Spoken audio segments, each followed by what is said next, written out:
approve a minimum 15% general fund operating expenditure as reserve fund for emergency. And staff actually will be coming back in the future for the council to raise the minimum to 20%, because I believe we need to have 20%, which is about 2 months of general fund expenditure, and we need to have that to meet our cash flow need and all that. But you can see, without parcel tax on 15 and 16, we would completely exhaust our general fund reserve, and 2015 will be only $779,000 left, which is 15%, which is less than the 15% requirement. And 2016 we would be completely exhaust all the fund. In addition, we have a negative general fund reserve of 1.2 million. And this projection also is relying on CalPERS continue to make their 7.75% earning on their investments. If they are not, we will see a more increase in our expenditure as based on our current structure. And with this, I'd like to turn the matter over to the city manager.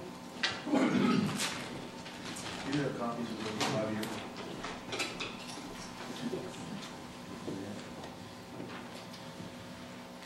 So what you've seen this morning, unfortunately, is that's the picture of a structurally insolvent organization.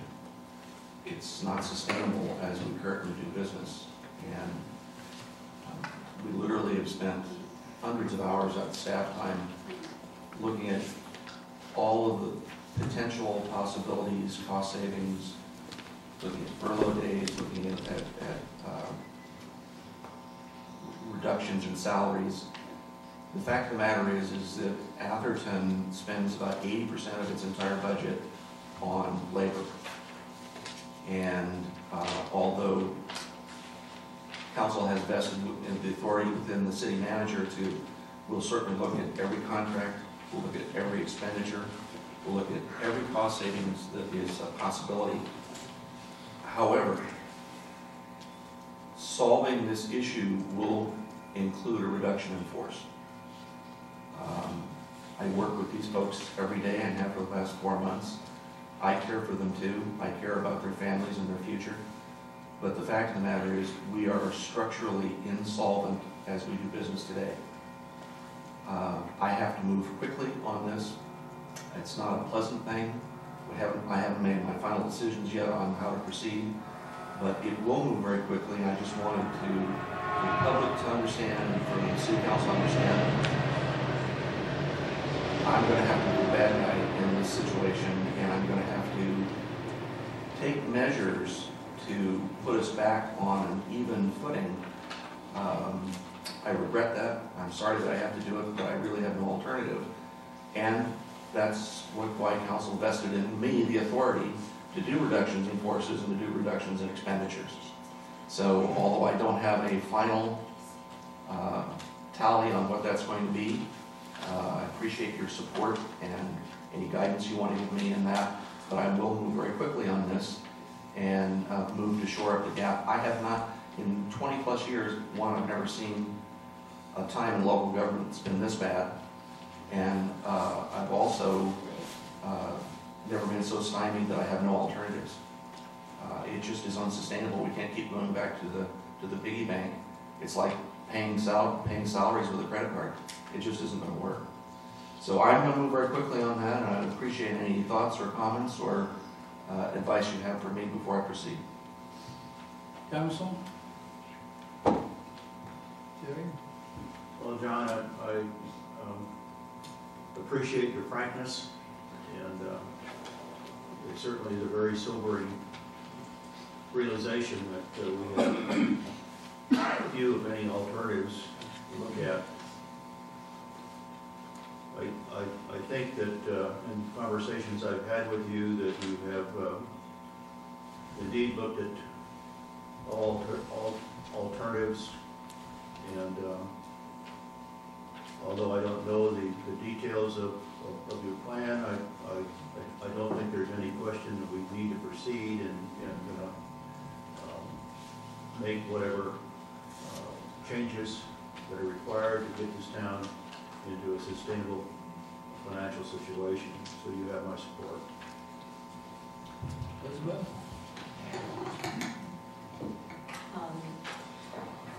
I have a couple of comments. One is that the notice of this meeting came very quickly, and unfortunately, I know a number of people who would have liked to have been here 8 o'clock on a Monday morning after a Mother's Day holiday, having to take children to school and to go to their jobs all over the Silicon Valley and Bay Area. They were unable to come. I understand and I empathize and sympathize with Mr. Flaherty, the last minute notice.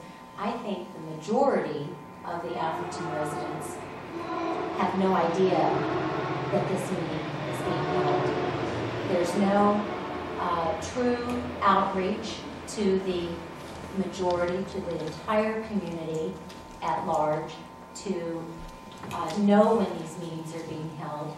I know a couple of years ago we had tried to put together a push information type system with an email notice. Somehow or another that has just fallen through the cracks, and we're not doing that anymore.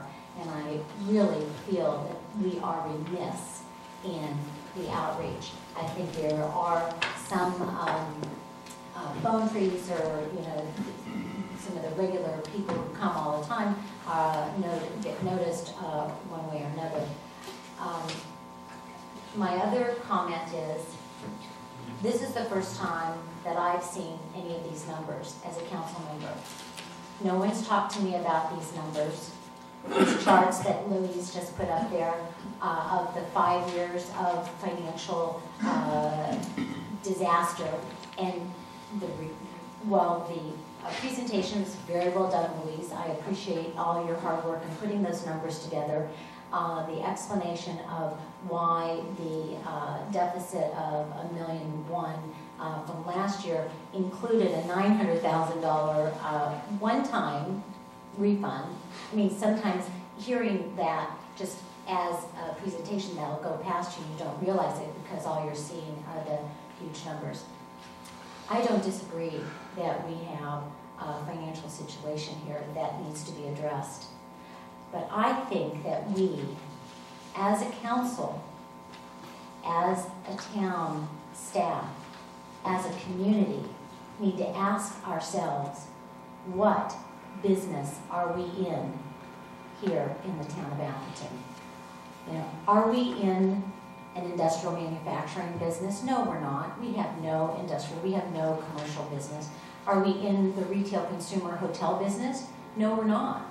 Are we in multifamily, high-density residential property or other kinds of businesses? We're not. We have no other tax base except for our personal residence. We are in a high-end residential community where the valuation of our personal properties are in lockstep with the budget of our town. So I believe that we have to be very, very careful about what we cut, how we cut it, what we outsource, what we don't outsource, but we do need to make some adjustments.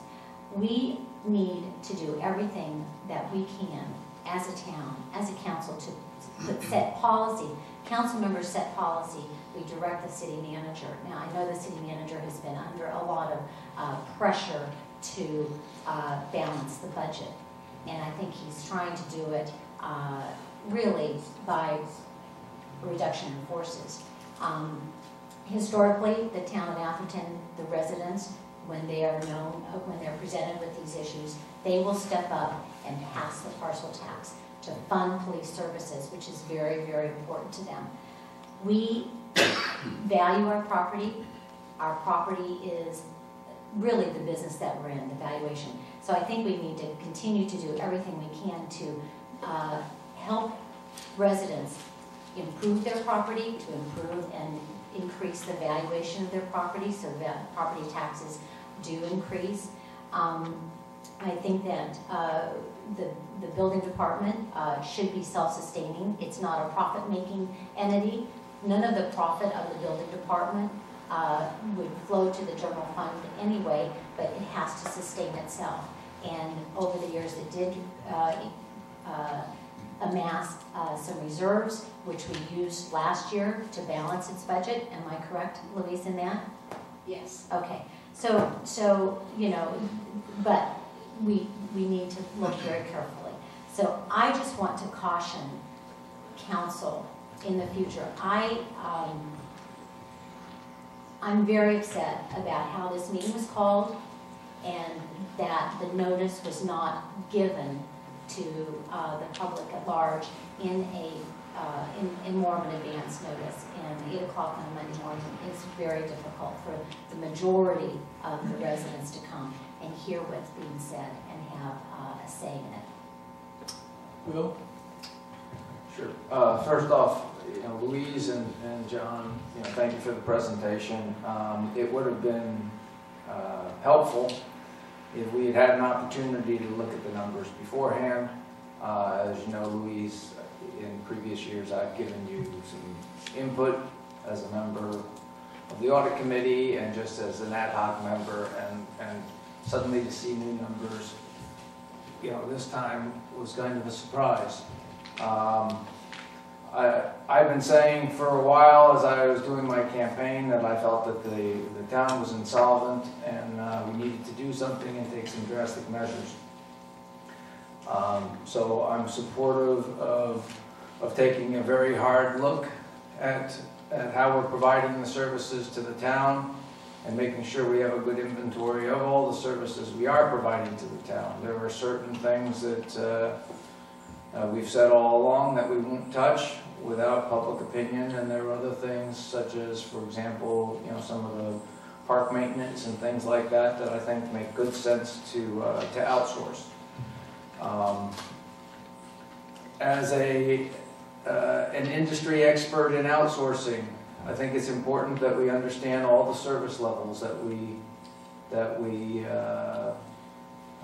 actually are providing the town with today. We're in the services business, and when you do an outsource, successful outsources say that you need to preserve some of the human capital that has the intellectual knowledge and the institutional knowledge. And so, I want to make sure that, John, in considering what you're doing and how you're doing it, that we take that step and we make sure that we preserve that here, because you can't go by that. But I think that we do need to take some steps, but we need to be very, very careful with that.